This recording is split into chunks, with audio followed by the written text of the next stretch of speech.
Good evening, friends. Today is Wednesday, the 3rd October 2018. Today we will be starting with the first chapter of the Abhidhamma written by Acharya Anuruddha. The first chapter, the name of the chapter is Chitta Sangha Vibhaga, or the Compendium of Consciousness. This chapter deals primarily with the emotional part of our mind, not the thinking part of our mind. The thinking part is the part which questions and tries to investigate. This part is not the one we are going to investigate. Instead, we will always be investigating the emotional part, where the emotions dominate. If you see our lives, the emotions generally dominate us. For example, a person may be unhappy about certain things or happy about certain things that has happened in the life. Some persons may be waiting for, say, test results or some type of ambitions they have, or waiting for some good thing to happen, etc., etc. So such type of minds will have some type of agitation or some type of expectation, which is contrary to the calmness of the mind. So these things, what Buddha is telling is that these things are called as manakilesas, or mind,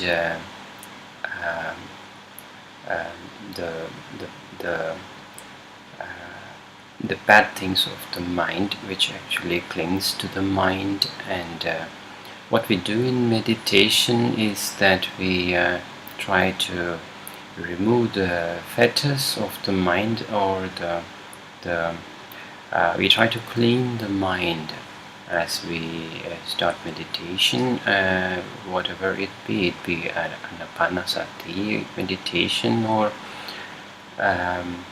or the other one, the vipassana bhavana meditation. Let us go to the first stanza now. The first stanza goes like this. But before, let us start with praise for the Buddha. Namo tassa bhagavato arahato samma sambuddhassa. Namo tassa bhagavato arahato samma sambuddhassa. Namo tassa bhagavato arahato samma sambuddhassa. Now the first stanza goes like this. Samma sambuddham atulam Saddhamma ganuttamam abhivadiyabhasisam Abhidammata sangaham. Let me repeat. It goes like this. Samma sambuddham atulam Saddhamma ganuttamam abhivadiyabhasisam Abhidammata sangaham. Let us dive into it.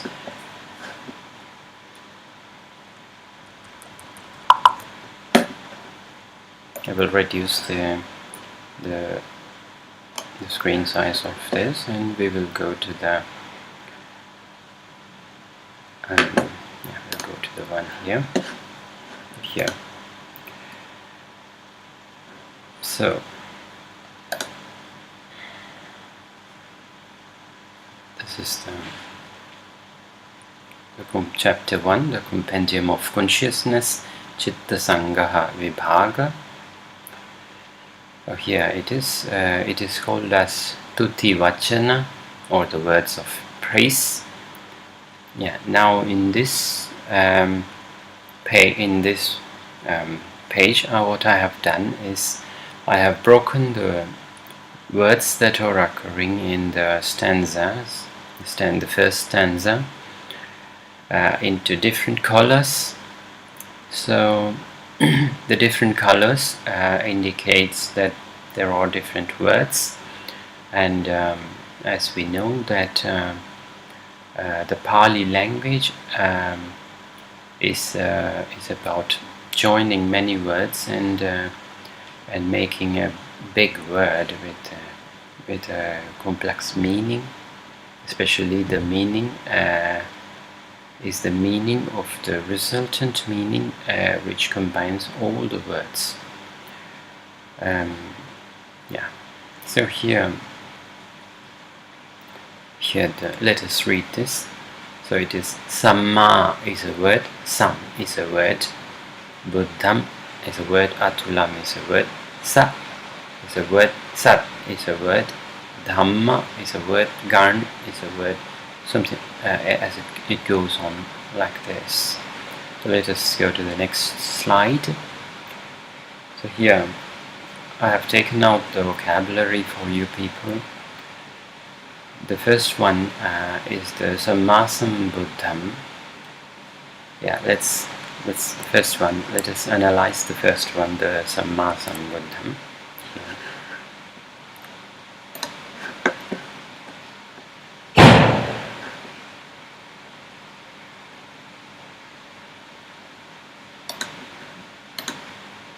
Yeah.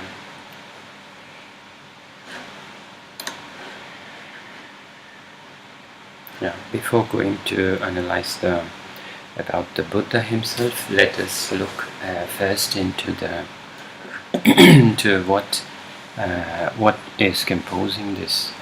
What is composed of this Buddhism? The first thing I want to tell you is the triple gem in Buddhism, which is the Buddha, Dhamma and the Sangha. In this stanza, in the first stanza of the first chapter, the Acharya Anuruddha, who has created this short version of Abhidhamma, has actually given his praises and respect, deep respect to the triple gem of Buddhism, which is the Buddha, the Dhamma and the Sangha. So here the Buddha is the first gem, and then the Dhamma is the teachings of the Buddha, which is actually the analysis in Abhidhamma. It is the analysis of the mind and body, or mind and the matter. And then the third one is the Sangha. Sangha is the Buddha's the monks who belong to the Buddhism, which is the Theravada form of Buddhism. Let me here take my chance to invite everybody to the Theravada Buddhism, which is the I think the direct form, the most direct form that the Buddha has transmitted.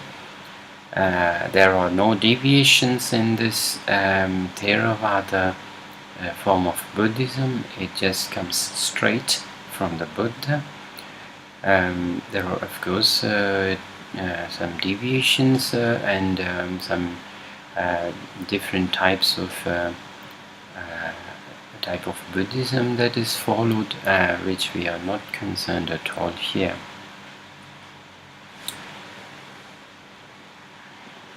Yeah. Now we will first analyze the first gem. He talks, the author of the Abhidhamma, Acharya Anuruddha, talks here.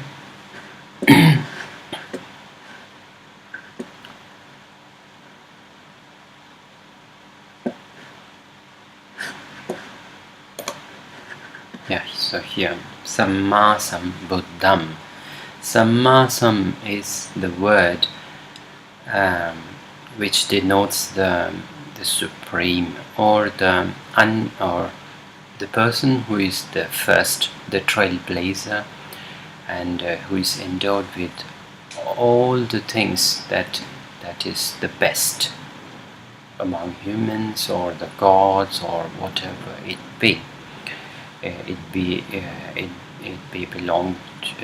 may be belonging to any world, or whatever the thing. So Sammasambuddham is the sort of exaggeration which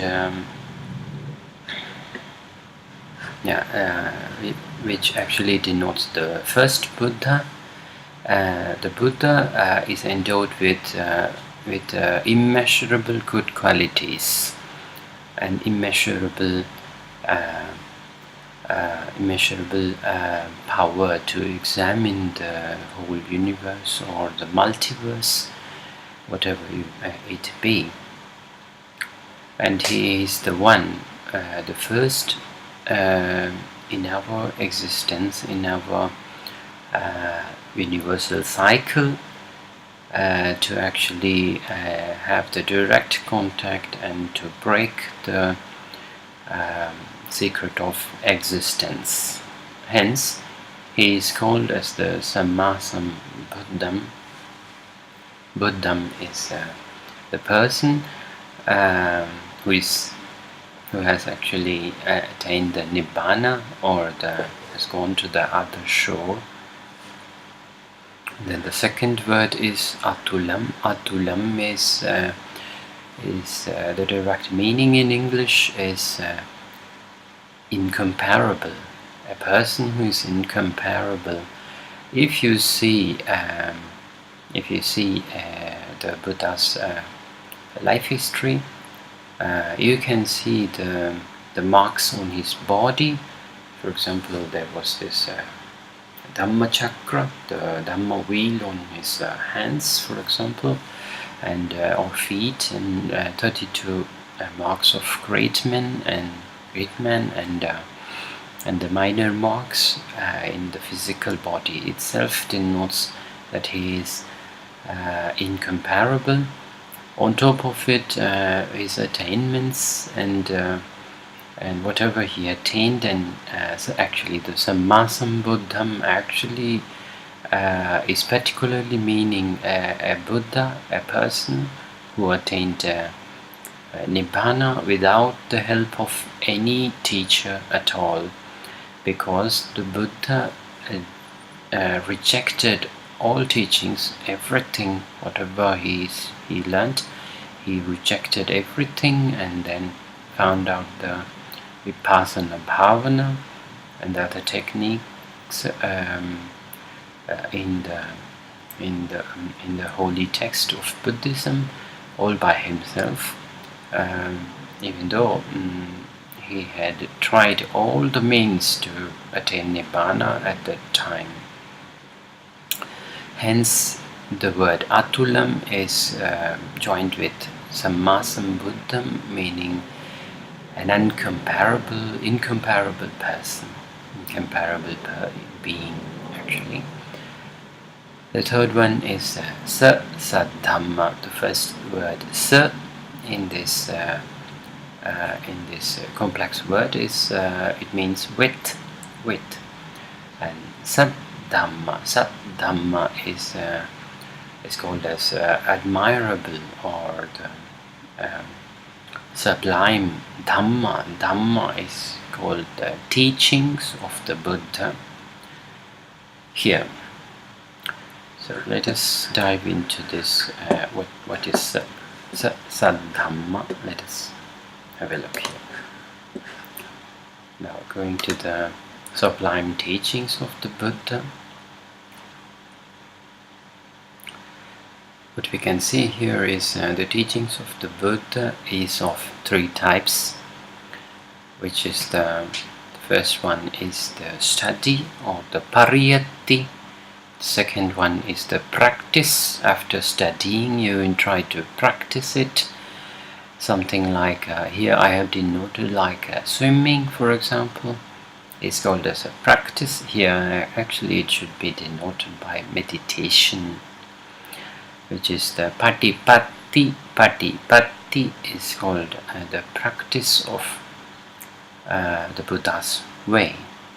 And since you study and practice, you will be reaping the fruit of realization through your mind directly, which is called Pativeda. Veda here actually means feeling, or the direct contact. You feel directly what Buddha has told in the PARIYATTI, in the study as you practice. So it will be what you can do is you study a bit and you practice a bit, and then you keep realizing the good things, the real things what Buddha told, and the reality will open for you.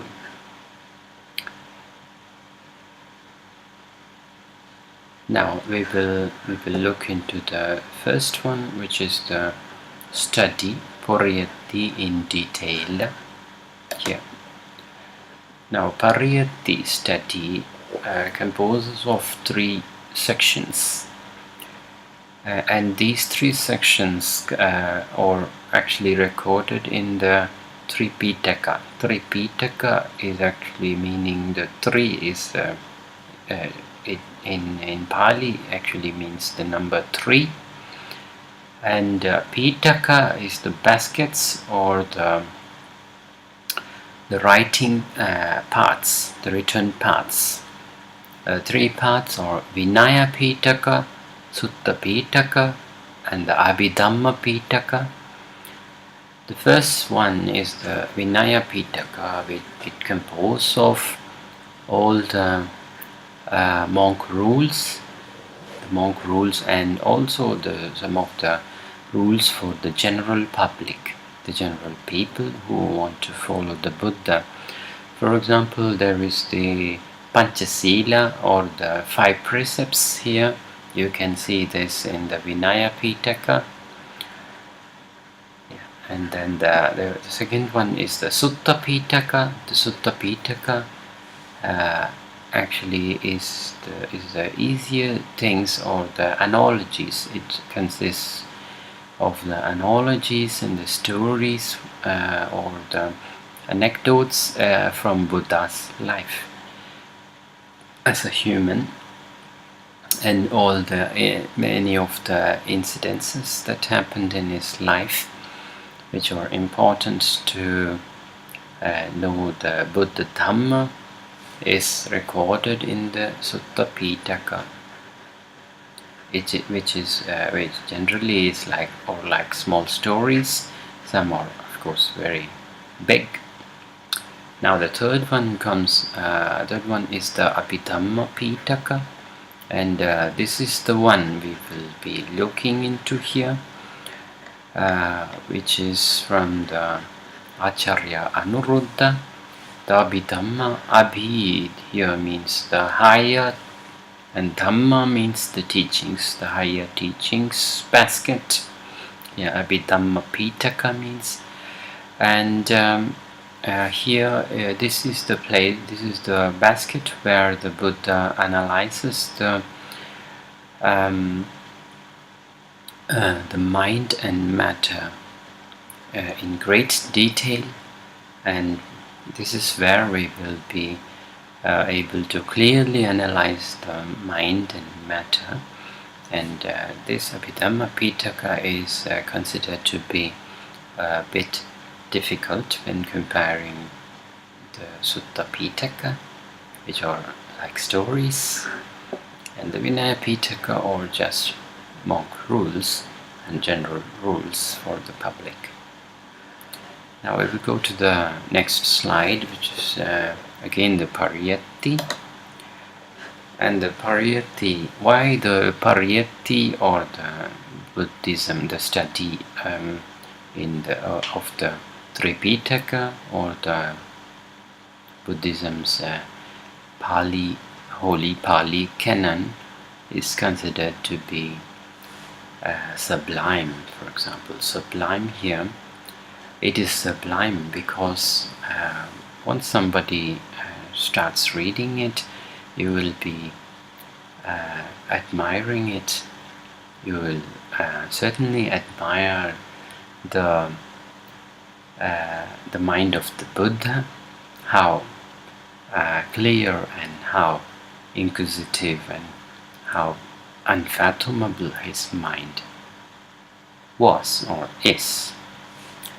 So the property of the PARIYATTI, the Tripitaka, is the first property is it is sublime, and the second one is it is true. It is true. You can know that it is true when you move to the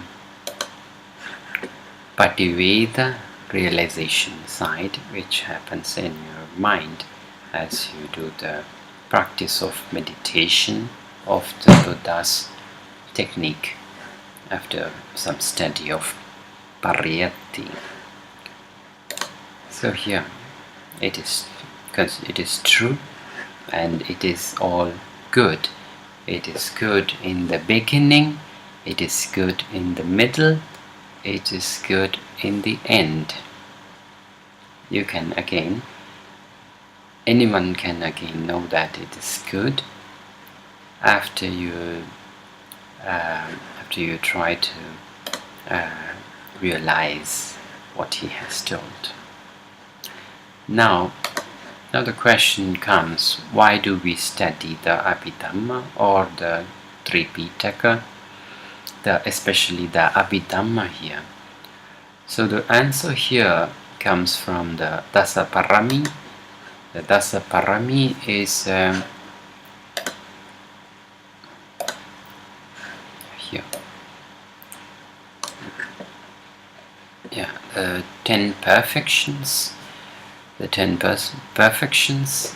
For example, the Buddha stressed about 10 things that we can do as humans or as gods or whomever it be, which is the 10 perfections here, which I have listed out. The first one is called as the dana, perfection of generosity, which is helping. The second one is sila parami, which is morality. A monk of some attainment should have some level of morality, perfection in morality. The third parami is nekamma, perfection of renunciation. This is what you will get when your mind touches the reality. As it goes deeper and deeper into reality, you will see that your mind renounces things and doesn't run too much behind the money, the fame, the properties, and lots of worldly things, you know. So this is called nekamma parami, is renunciation.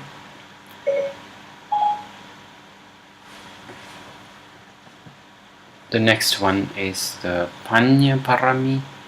Panya parami is the wisdom.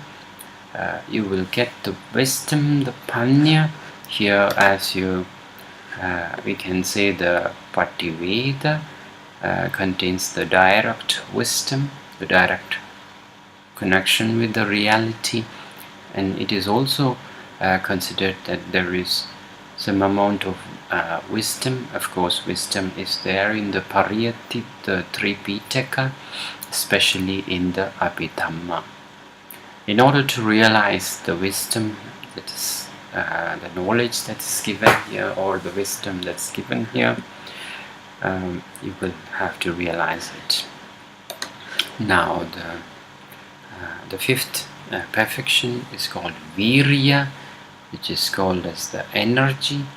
Virya is we need, for example, when we meditate, we need virya, or the continuous energy to prolong our meditation. For example, some people don't have virya and they get easily distracted and just go home. They don't progress in meditation much. But those people who have virya for wisdom, for the study of Abhidhamma, they try very hard to understand the Abhidhamma. Those who have virya in meditation, they are able to attain different attainments in the meditation. Then the sixth parami is called as the Kanti-PARAMI. Kanti-PARAMI is called as the perfection of patience. You need patience in life to be happy. For example, whatever you do, you will have to be patient until you get the fruits of it. So Buddha stresses that this is one of the most important things. And then there is the seventh one, which is the Satcha-PARAMI, which is the perfection of truthfulness. Who has cultivated this Satcha-PARAMI actually never tells even a single lie. They do not even joke for taking a lie as a joke. They do not do it. They joke, but it may not be a lie. The eighth one is the Adhitthana. Adhitthana-PARAMI is called as the perfection of determination. It is about the determination. For example, those who want to become like the Buddha, they determine, seeing the Buddha, that I want my mind to be released from the cycle of the birth and death, and they have the determination, and they determine in their mind. For example, when a monk gets his robe, he determines that he will be pure. He or she, for example, a nun, of course, here, also makes a determination. A determination denotes a strong mind to do something, to achieve something, to preserve something, which is the meaning of Adhitthana. And then the ninth parami is the Metta. Metta-PARAMI is the perfection of loving kindness. This can be cultivated through the loving kindness meditation, which the Buddha taught as the Metta Bhavana. There is another version of it, which is called as the Arya Metta Bhavana, in which the object of meditation is directly the Nibbana itself, or the characters of Nibbana, or the passage of the Nibbana. And the 10th parami is the Upekkha. Upekkha is equanimity, and the perfection of equanimity is about having the mind equanimous, or the mind doesn't go to the side of the happy side or the unhappy side of things. It just is stable. The mind doesn't take any of the things. It is just stable. It is calm. This perfection of equanimity actually can be got by attaining the 4th jhana, which is something we will be seeing later. Now the 4th parami, which is the Panya-PARAMI, or the perfection of wisdom, can be achieved by studying the Abhidhamma. Now let's again go to the slides here. Now the 4th one is the Gana Uttamam. Gana it means the section, the class of people. Uttamam means the very first, or better, or for example, when you sit for meditation, the first row people or may be considered as Uttama, because they are first. Here the Gana Uttamam actually means the Buddha Sangha, the Sangha of the Buddha, which is composed of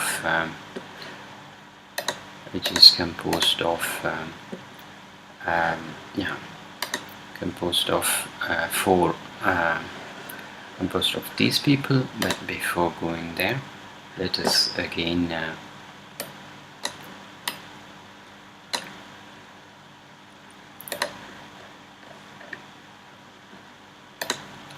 go to one more slide here.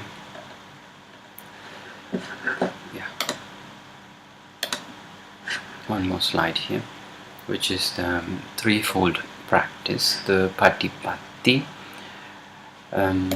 Here the Paṭipatti, we are going to see about the practice, which is the Paṭipatti here, which is the threefold practice, or the threefold training, which here is the virtue, or the Sila. Sila is the virtue, which is the first step. What Buddha says is when you cultivate virtue or the good qualities, it is like the baby here, which is beginning to walk, which is beginning to actually crawl. So now the baby will cultivate, for example, as you cultivate the virtue, and then after virtue, on the basis of virtue, you cultivate which is called as concentration or samadhi. Samadhi can be taken as concentration in meditation. Here samadhi is actually about inquiring and improving, or making the experiments in the mind.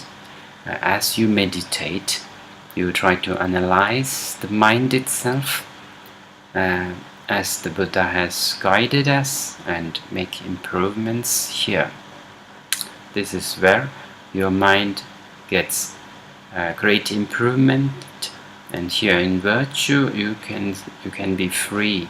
The mind will be stable and free, so that you will be able to easily concentrate and have a concentrated mind, or get a samadhi. Or samadhi also has a broader sense of the meaning of mindfulness, will be very high when you meditate. And then the third last step is called the wisdom, the panya. The panya, you will be getting the direct contact. Here I have put the brain here, which denotes that you will be a grown person. It is likening to a grown person with regard to the mind. So the mind here, as you become virtuous and be moral, you will see the mind improve here. And when you concentrate and meditate, you will see your mind analyze and improve more. And then comes the wisdom, or the panya, which is the direct realization. And here you can also do the in part there is the study of Abhidhamma here, and the other suttas here. So this is called as the threefold practice, or threefold training, which is otherwise called as the Paṭipatти. Now we will go to the last part of this, next part of this, which is the Buddha Sangha. Buddha Sangha, or here which is called Gana Uttama. Here we have this one, which comes in the stanza here. Here the Buddha Sangha is actually divided into two parts. The one is the conventional Sangha, which is called as the Samutti Sangha. Samutti Sangha is a sort of societal one. And then the second one is the Sangha of noble ones, or the noble order, Arya Sangha, or the Gana Uttama. The Gana Uttama actually is of four pairs. Four pairs here, male and female. The four pairs, or the stream entry entered people male and stream entry people female. These are the classes of once returning male, once returning female, non-returning male, non-returning female, arahant male, arahant female. Arahant is the person who has released his mind to Nibbana, who has attained Nibbana. The arahant female has also done it. And these are the stages. The stream entry stage is the 25% enlightenment, and once returning male is 50% enlightenment. And this once returning male and female returns one time to our world to pass on, to move to the next level of refinement of mind. And then the non-returning male and female here doesn't return to our world, but they return to one of the 31 planes of existences that the Buddha has explained, which we will be seeing later as we proceed further. And the Arahant and Arahant female, or the people who have come out of the cycle of birth and death. And here the conventional Sangha, or the Samutti Sangha, denotes the fully ordained monks, bhikkhus. Here the male are called bhikkhus, and then the fully ordained nuns are called bhikkhuni, bhikkhunis. So these are the conventional Sangha people. They put the robe, and here they can have the robe, the Buddha's robe, or not. It doesn't matter. They may, those who have attained the stream entry, once returning, they don't need to put the robe, or many put, of course, or monks here. Now we again go to the slides here, which is about the Gana Uttama, which we have seen now. Abhivadiya. Abhivadiya means Abhi is high, and Abhivadiya is here the action of doing like this actually. What you are doing is the thumb actually goes to this place, and which denotes the high respect. The high respect or honoring is called Abhivadiya, is here. And and Basisam here, the sixth one, Basisam here means to say, to speak about, to speak. And here the Abhidhamma, it means Abhi. Abhi is higher, Dhamma is teachings, the higher teachings of the Buddha. Sangaham is the compendium or the collection. Here, so the Abhidhammata Sangaham denotes the Abhidhamma itself, whatever is told in the Abhidhamma. So hence here, let us go through this one once again. Now the words of praise. The first one is which is the Thuti, Vacana, or the Thuti is praise, and Vacana means words.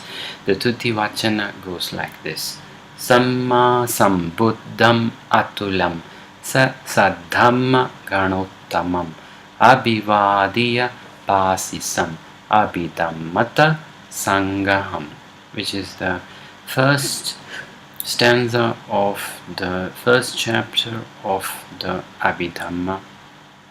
Yeah. Thank you, friends, for listening. Namo tassa bhagavato arahato samma sambuddhassa. Namo tassa bhagavato arahato samma sambuddhassa. Namo tassa bhagavato arahato samma sambuddhassa.